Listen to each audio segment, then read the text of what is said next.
जय श्री सीताराम। जय जय श्री बालाजी महाराज। प्रिय भक्तों, इस वीडियो के माध्यम से प्रभु श्री बजरंग बली जी का एक ऐसा सिद्ध व चमत्कारी मंत्र के बारे में जानेंगे, जिस महामंत्र को दिन में एक बार किसी भी समय कोई भी कार्य करते समय या बिस्तर पर लेटे लेटे या बैठे बैठे ही यदि सच्चे मन से जप कर जाए या फिर पूरा सुन भी लिया जाए तो प्रभु श्री हनुमान जी महाराज की कृपा से बड़ी इच्छा व मनोकामना पूरी हो जाती है। भक्त का बड़े से बड़ा दुर्भाग्य भी सौभाग्य में बदल जाता है व कठिन से भी कठिन कार्यों में आसानी से सफलता मिल जाती है। प्रिय भक्तों, यदि आपकी कोई भी इच्छा व अभिलाषा बहुत दिनों से पूरी नहीं हो रही है, आपके ऊपर कर्ज का भार प्रतिदिन बढ़ता जा रहा है व आपके सभी कार्य बनते बनते बिगड़ जाते हैं, जिसकी वजह से जीवन में विभिन्न प्रकार के मुसीबत व संकटों का सामना करना पड़ता है, या आप हमेशा उदास व निराश रहते हैं, तो आपसे निवेदन है, इस महाशक्तिशाली मंत्र को सच्चे मन से पूरा सुनने का प्रयास करें। आपके ऊपर प्रभु श्री हनुमान जी महाराज के शीघ्र ही कृपा प्राप्त होगी। प्रिय भक्तों, आपको जब भी समय मिले, कोई भी कार्य करते समय या बिस्तर पर लेटे लेटे ही प्रभु श्री हनुमान जी महाराज का ध्यान करते हुए इस महाशक्तिशाली मंत्र को पूरा सुनने का प्रयास करें। यकीन मानिए, स्वयं बजरंग बली जी आपके जीवन की बड़ी से बड़ी मुसीबत जो भी होगी, बड़े से बड़ा रोग, भय, संकट व अंधकार, घर का सभी कलह हमेशा के लिए दूर कर देंगे और सदैव आपकी रक्षा करेंगे। प्रिय भक्तों, कुछ ही समय में प्रभु श्री हनुमान जी महाराज की कृपा से आपकी बड़ी से बड़ी इच्छा व मनोकामना पूरी हो जाएगी। आपका कठिन से भी कठिन कार्य व बहुत दिनों से रुका हुआ कार्य बहुत ही आसानी से व तरक्की के साथ सिद्ध हो जाएगा और आपको कृपा की अनुभूति भी होगी। प्रिय भक्तों, यदि आपको प्रभु श्री हनुमान जी महाराज पर पूरा भरोसा है तो आइए बिना देर किए इस महाशक्तिशाली व सिद्ध मंत्र को सच्चे मन से सुनने का प्रयास करें। कुछ ही समय में आपको कृपा की अनुभूति भी होगी और आपके जीवन में सदा सर्वदा मंगल व कल्याण ही होगा। प्रिय भक्तों, प्रभु श्री हनुमान जी महाराज का ध्यान करते हुए यह महाशक्तिशाली मंत्र कम से कम 51 बार या 108 बार पूरा सुनने का प्रयास करें। मंत्र है: ओम नमो हनुमते रुद्रावताराय अध्यात्मकाधिदैविकाधि भौतिकता पत्र निवारणाय रामदूताय स्वाहा। ओम नमो हनुमते रुद्रावताराय अध्यात्मकाधिदैविकाधि भौतिकता पत्र निवारणाय रामदूताय स्वाहा। ओम नमो हनुमते रुद्रावताराय अध्यात्मकाधिदैविकाधि भौतिकता पत्र निवारणाय रामदूताय स्वाहा। ओम नमो हनुमते रुद्रावताराय अध्यात्मकाधिदैविकाधि भौतिकता पत्र निवारणाय रामदूताय स्वाहा। ओम नमो हनुमते रुद्रावताराय अध्यात्मकाधिदैविकाधि भौतिकता पत्र निवारणाय रामदूताय स्वाहा। ओम नमो हनुमते रुद्रावताराय अध्यात्मकाधिदैविकाधि भौतिकता पत्र निवारणाय रामदूताय स्वाहा। ओम नमो हनुमते रुद्रावताराय अध्यात्मकाधिदैविकाधि भौतिकता पत्र निवारणाय रामदूताय स्वाहा। ओम नमो हनुमते रुद्रावताराय अध्यात्मकाधिदैविकाधि भौतिकता पत्र निवारणाय रामदूताय स्वाहा। ओम नमो हनुमते रुद्रावताराय अध्यात्मकाधिदैविकाधि भौतिकता पत्र निवारणाय रामदूताय स्वाहा।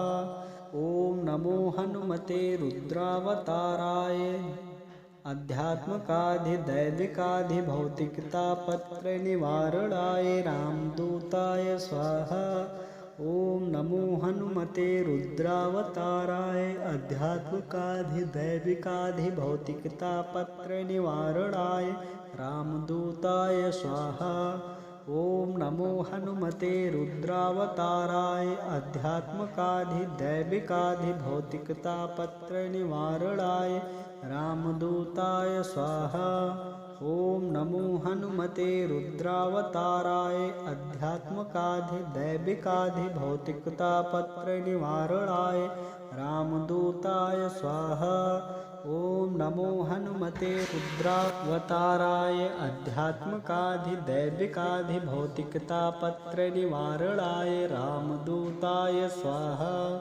ओम नमो हनुमते रुद्रावताराय अध्यात्मकाधिदैविकाधिभौतिकतापत्र निवारणाय रामदूताय स्वाहा। ओम नमो हनुमते रुद्रावताराय अध्यात्मकाधिदैविकाधिभौतिकतापत्र निवारणाय रामदूताय स्वाहा। ओम नमो हनुमते रुद्रावताराय अध्यात्मकाधिदैविकाधिभौतिकतापत्र निवारणाय रामदूताय स्वाहा। ओम नमो हनुमते रुद्रावताराय अध्यात्मकाधिदैविकाधिभौतिकतापत्र निवारणाय रामदूताय स्वाहा। ओम नमो हनुमते रुद्रावताराय अध्यात्मकाधिदैविकाधिभौतिकतापत्र निवारणाय रामदूताय स्वाहा। ओम नमो हनुमते रुद्रावताराय अध्यात्मकाधिदैविकाधिभौतिकतापत्र निवारणाय रामदूताय स्वाहा। ओम नमो हनुमते रुद्रावताराय अध्यात्मकाधिदैविकाधिभौतिकतापत्र निवारणाय रामदूताय स्वाहा। ओम नमो हनुमते रुद्रावताराय अध्यात्मकाधिदैविकाधिभौतिकतापत्र निवारणाय रामदूताय स्वाहा। ओम नमो हनुमते रुद्रावताराय अध्यात्मकाधिदैविकाधिभौतिकतापत्र निवारणाय रामदूताय स्वाहा। ओम नमो हनुमते रुद्रावताराय अध्यात्मकाधिदैविकाधिभौतिकतापत्र निवारणाय रामदूताय स्वाहा। ओम नमो हनुमते रुद्रावताराय अध्यात्मकाधिदैविकाधिभौतिकतापत्र निवारणाय रामदूताय स्वाहा। ओम नमो हनुमते रुद्रावताराय अध्यात्मकाधिदैविकाधिभौतिकतापत्र निवारणाय रामदूताय स्वाहा। ओम नमो हनुमते रुद्रावताराय अध्यात्मकाधिदैविकाधिभौतिकतापत्र निवारणाय रामदूताय स्वाहा। ओम नमो हनुमते रुद्रावताराय अध्यात्मकाधिदैविकाधिभौतिकतापत्र निवारणाय रामदूताय स्वाहा। ओम नमो हनुमते रुद्रावताराय अध्यात्मकाधिदैविकाधिभौतिकतापत्र निवारणाय रामदूताय स्वाहा। ओम नमो हनुमते रुद्रावताराय अध्यात्मकाधिदैविकाधिभौतिकतापत्र निवारणाय रामदूताय स्वाहा। ओम नमो हनुमते रुद्रावताराय अध्यात्मकाधिदैविकाधिभौतिकतापत्र निवारणाय रामदूताय स्वाहा। ओम नमो हनुमते रुद्रावताराय अध्यात्मकाधिदैविकाधिभौतिकतापत्र निवारणाय रामदूताय स्वाहा। ओम नमो हनुमते रुद्रावताराय अध्यात्मकाधिदैविकाधिभौतिकतापत्र निवारणाय रामदूताय स्वाहा। ओम नमो हनुमते रुद्रावताराय अध्यात्मकाधिदैविकाधिभौतिकतापत्र निवारणाय रामदूताय स्वाहा। ओम नमो हनुमते रुद्रावताराय अध्यात्मकाधिदैविकाधिभौतिकतापत्र निवारणाय रामदूताय स्वाहा। ओम नमो हनुमते रुद्रावताराय अध्यात्मकाधिदैविकाधिभौतिकतापत्र निवारणाय रामदूताय स्वाहा।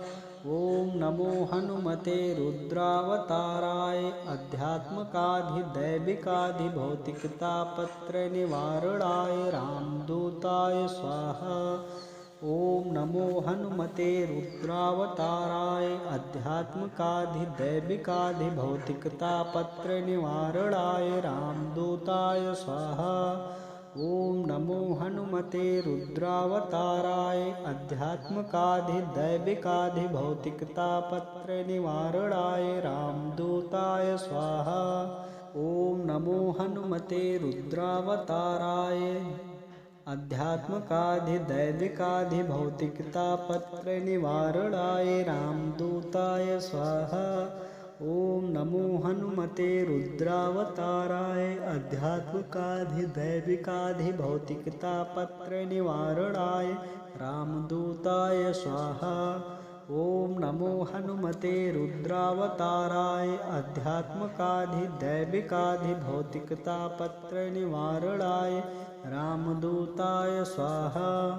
ओम नमो हनुमते रुद्रावताराय आध्यात्मिकाधिदैविकाधिभौतिकतापत्र निवारणाय रामदूताय स्वाहा। ओम नमो हनुमते रुद्रावताराय आध्यात्मिकाधिदैविकाधिभौतिकतापत्र निवारणाय रामदूताय स्वाहा।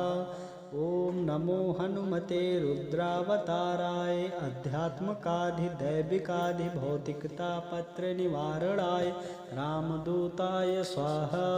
ओम नमो हनुमते रुद्रावताराय आध्यात्मिकाधिदैविकाधिभौतिकतापत्र निवारणाय रामदूताय स्वाहा।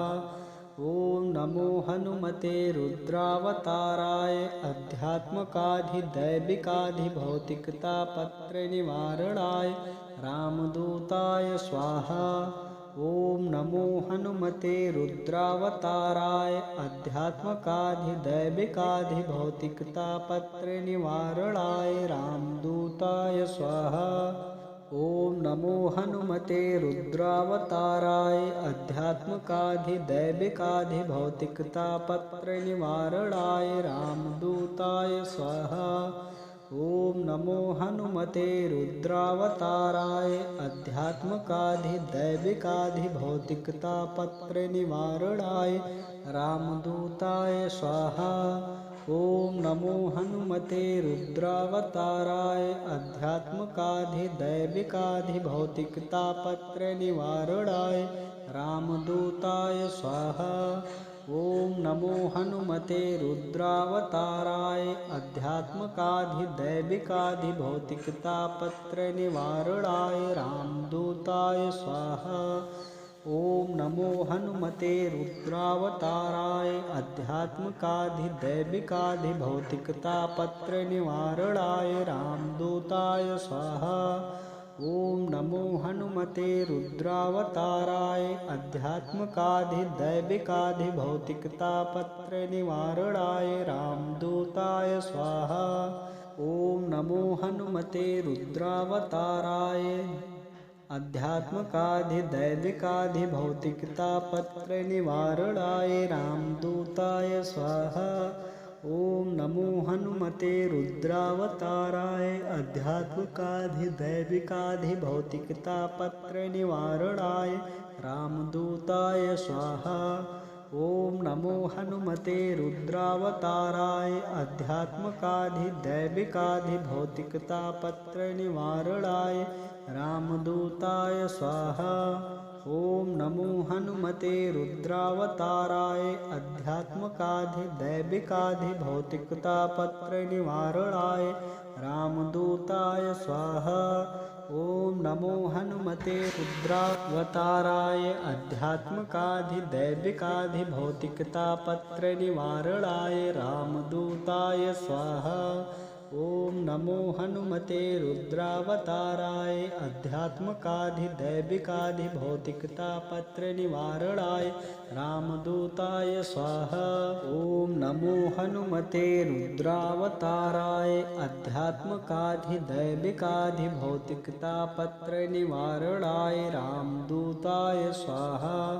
ओम नमो हनुमते रुद्रावताराय आध्यात्मिकाधिदैविकाधिभौतिकतापत्र निवारणाय रामदूताय स्वाहा। ओम नमो हनुमते रुद्रावताराय अध्यात्मकाधिदैविकाधिभौतिकतापत्र निवारणाय रामदूताय स्वाहा। ओम नमो हनुमते रुद्रावताराय अध्यात्मकाधिदैविकाधिभौतिकतापत्र निवारणाय रामदूताय स्वाहा। ओम नमो हनुमते रुद्रावताराय अध्यात्मकाधिदैविकाधिभौतिकतापत्र निवारणाय रामदूताय स्वाहा। ओम नमो हनुमते रुद्रावताराय अध्यात्मकाधिदैविकाधिभौतिकतापत्र निवारणाय रामदूताय स्वाहा। ओम नमो हनुमते रुद्रावताराय अध्यात्मकाधिदैविकाधिभौतिकतापत्र निवारणाय रामदूताय स्वाहा। ओम नमो हनुमते रुद्रावताराय अध्यात्मकाधिदैविकाधिभौतिकतापत्र निवारणाय रामदूताय स्वाहा। ओम नमो हनुमते रुद्रावताराय अध्यात्मकाधिदैविकाधिभौतिकतापत्र निवारणाय रामदूताय स्वाहा। ओम नमो हनुमते रुद्रावताराय अध्यात्मकाधिदैविकाधिभौतिकतापत्र निवारणाय रामदूताय स्वाहा। ओम नमो हनुमते रुद्रावताराय अध्यात्मकाधिदैविकाधिभौतिकतापत्र निवारणाय रामदूताय स्वाहा। ओम नमो हनुमते रुद्रावताराय अध्यात्मकाधिदैविकाधिभौतिकतापत्र निवारणाय रामदूताय स्वाहा। ओम नमो हनुमते रुद्रावताराय अध्यात्मकाधिदैविकाधिभौतिकतापत्र निवारणाय रामदूताय स्वाहा। ओम नमो हनुमते रुद्रावताराय अध्यात्मकाधिदैविकाधिभौतिकतापत्र निवारणाय रामदूताय स्वाहा। ओम नमो हनुमते रुद्रावताराय अध्यात्मकाधिदैविकाधिभौतिकतापत्र निवारणाय रामदूताय स्वाहा। ओम नमो हनुमते रुद्रावताराय अध्यात्मकाधिदैविकाधिभौतिकतापत्र निवारणाय रामदूताय स्वाहा। ओम नमो हनुमते रुद्रावताराय अध्यात्मकाधिदैविकाधिभौतिकतापत्र निवारणाय रामदूताय स्वाहा। ओम नमो हनुमते रुद्रावताराय अध्यात्मकाधिदैविकाधिभौतिकतापत्र निवारणाय रामदूताय स्वाहा। ओम नमो हनुमते रुद्रावताराय अध्यात्मकाधिदैविकाधिभौतिकतापत्र निवारणाय रामदूताय स्वाहा। ओम नमो हनुमते रुद्रावताराय अध्यात्मकाधिदैविकाधिभौतिकतापत्र निवारणाय रामदूताय स्वाहा।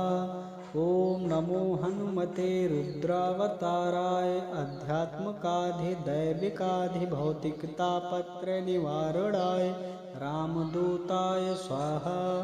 ओम नमो हनुमते रुद्रावताराय अध्यात्मकाधिदैविकाधिभौतिकतापत्र निवारणाय रामदूताय स्वाहा। ओम नमो हनुमते रुद्रावताराय अध्यात्मकाधिदैविकाधिभौतिकतापत्र निवारणाय रामदूताय स्वाहा। ओम नमो हनुमते रुद्रावताराय अध्यात्मकाधिदैविकाधिभौतिकतापत्र निवारणाय रामदूताय स्वाहा।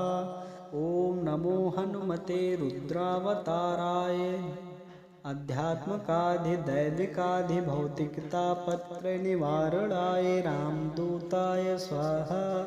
ओम नमो हनुमते रुद्रावताराय अध्यात्मकाधिदैविकाधिभौतिकतापत्र निवारणाय रामदूताय स्वाहा।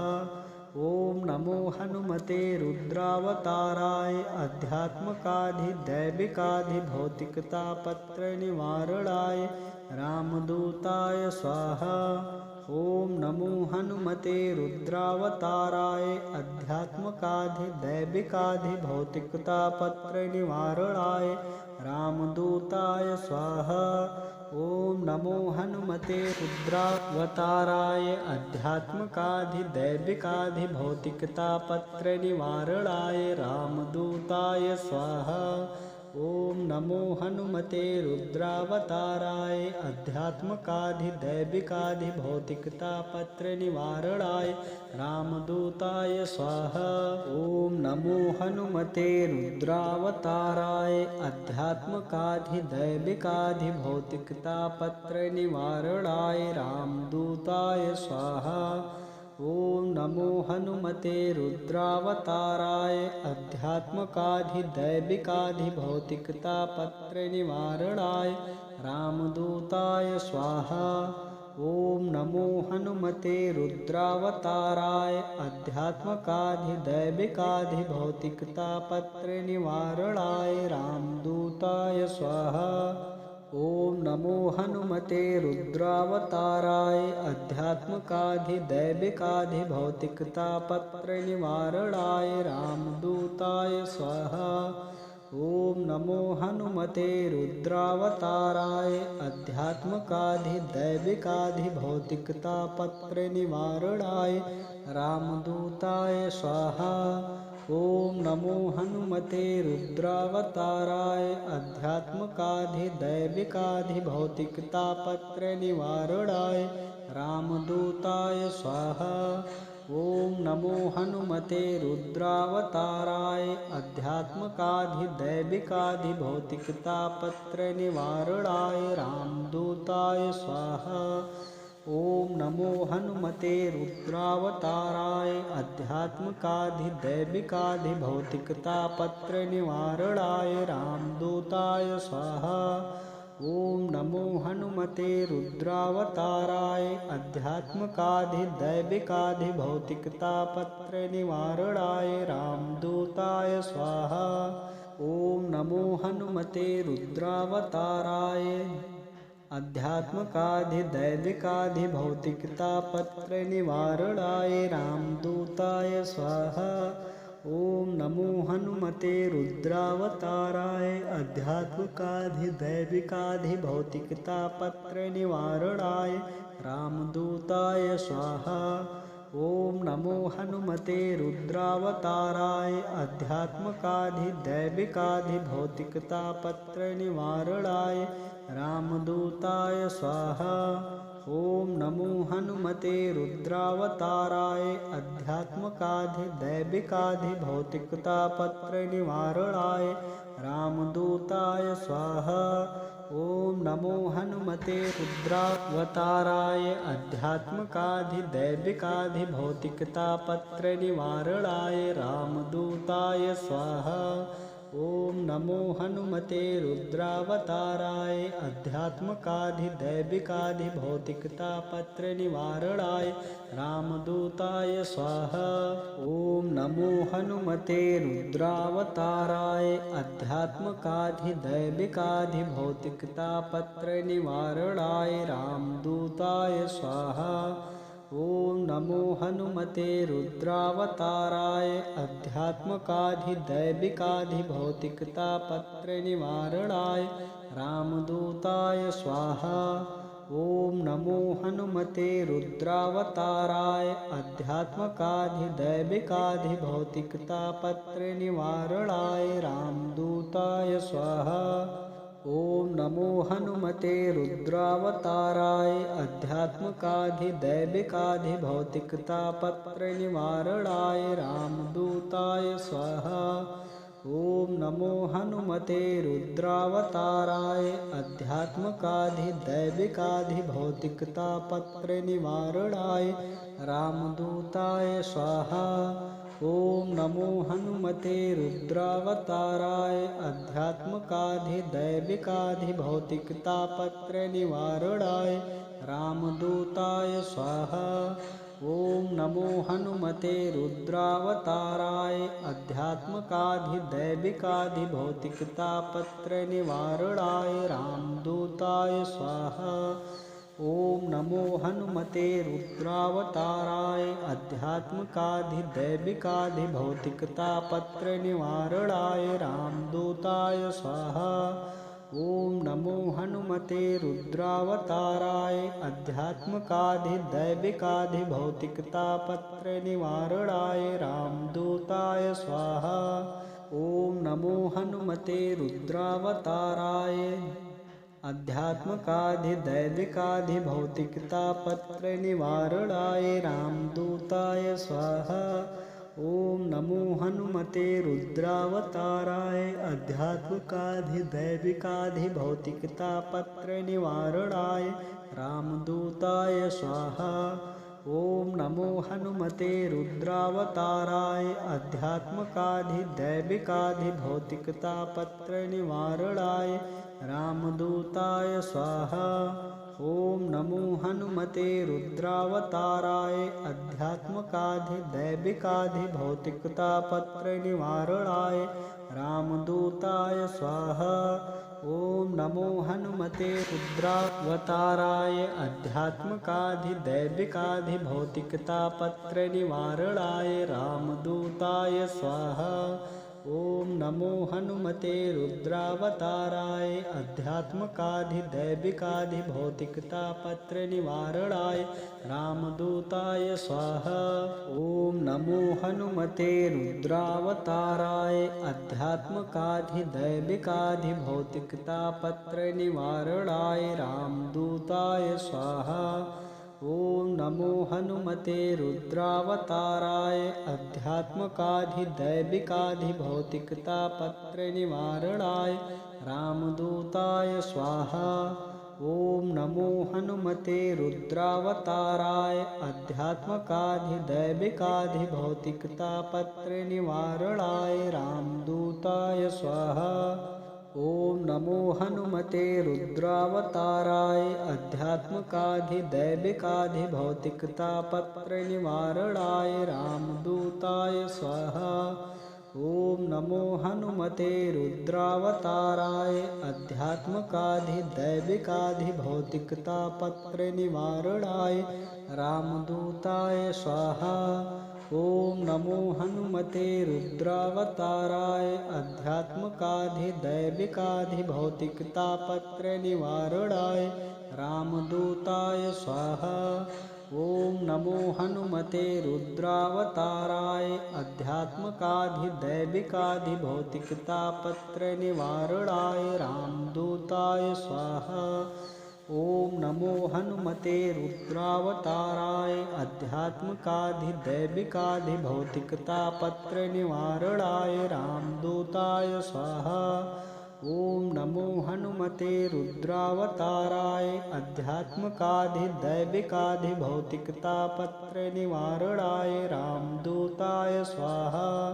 ओम नमो हनुमते रुद्रावताराय आध्यात्मिकाधिदैविकाधिभौतिकतापत्र निवारणाय रामदूताय स्वाहा। ओम नमो हनुमते रुद्रावताराय आध्यात्मिकाधिदैविकाधिभौतिकतापत्र निवारणाय रामदूताय स्वाहा। ओम नमो हनुमते रुद्रावताराय आध्यात्मिकाधिदैविकाधिभौतिकतापत्र निवारणाय रामदूताय स्वाहा। ओम नमो हनुमते रुद्रावताराय आध्यात्मिकाधिदैविकाधिभौतिकतापत्र निवारणाय रामदूताय स्वाहा। ओम नमो हनुमते रुद्रावताराय आध्यात्मिकाधिदैविकाधिभौतिकतापत्र निवारणाय रामदूताय स्वाहा। ओम नमो हनुमते रुद्रावताराय आध्यात्मिकाधिदैविकाधिभौतिकतापत्र निवारणाय रामदूताय स्वाहा। ओम नमो हनुमते रुद्रावताराय आध्यात्मिकाधिदैविकाधिभौतिकतापत्र निवारणाय रामदूताय स्वाहा। ओम नमो हनुमते रुद्रावताराय आध्यात्मिकाधिदैविकाधिभौतिकतापत्र निवारणाय रामदूताय स्वाहा। ओम नमो हनुमते रुद्रावताराय अध्यात्मकाधिदैविकाधिभौतिकतापत्र निवारणाय रामदूताय स्वाहा। ओम नमो हनुमते रुद्रावताराय अध्यात्मकाधिदैविकाधिभौतिकतापत्र निवारणाय रामदूताय स्वाहा। ओम नमो हनुमते रुद्रावताराय अध्यात्मकाधिदैविकाधिभौतिकतापत्र निवारणाय रामदूताय स्वाहा। ओम नमो हनुमते रुद्रावताराय अध्यात्मकाधिदैविकाधिभौतिकतापत्र निवारणाय रामदूताय स्वाहा। ओम नमो हनुमते रुद्रावताराय अध्यात्मकाधिदैविकाधिभौतिकतापत्र निवारणाय रामदूताय स्वाहा। ओम नमो हनुमते रुद्रावताराय अध्यात्मकाधिदैविकाधिभौतिकतापत्र निवारणाय रामदूताय स्वाहा। ओम नमो हनुमते रुद्रावताराय अध्यात्मकाधिदैविकाधिभौतिकतापत्र निवारणाय रामदूताय स्वाहा। ओम नमो हनुमते रुद्रावताराय अध्यात्मकाधिदैविकाधिभौतिकतापत्र निवारणाय रामदूताय स्वाहा। ओम नमो हनुमते रुद्रावताराय अध्यात्मकाधिदैविकाधिभौतिकतापत्र निवारणाय रामदूताय स्वाहा। ओम नमो हनुमते रुद्रावताराय अध्यात्मकाधिदैविकाधिभौतिकतापत्र निवारणाय रामदूताय स्वाहा। ओम नमो हनुमते रुद्रावताराय अध्यात्मकाधिदैविकाधिभौतिकतापत्र निवारणाय रामदूताय स्वाहा। ओम नमो हनुमते रुद्रावताराय अध्यात्मकाधिदैविकाधिभौतिकतापत्र निवारणाय रामदूताय स्वाहा। ओम नमो हनुमते रुद्रावताराय अध्यात्मकाधिदैविकाधिभौतिकतापत्र निवारणाय रामदूताय स्वाहा।